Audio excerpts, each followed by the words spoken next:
ஏய் வாசனை பா.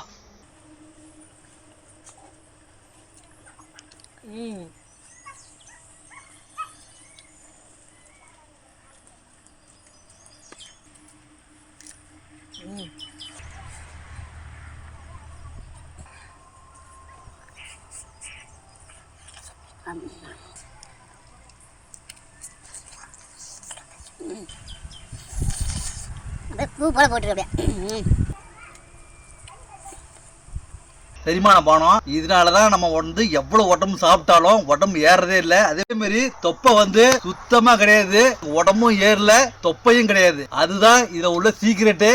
எலுமிச்சை சாறு, பூண்டு சாறு, இஞ்சி சாறு, ஆப்பிள் வினிகரு, தேனு, இது 5 போட்டுதான் அது நல்லா கொதிக்க வச்சு யூஸ் பண்ணீங்க. எவ்வளவு வேணாலும் என்ன பிரியாணில இருந்து வெஜ்ஜி, நான்வெஜ்ஜி, ஃபுல் மீல் என்ன வேணாலும் சாப்பிடலாம்.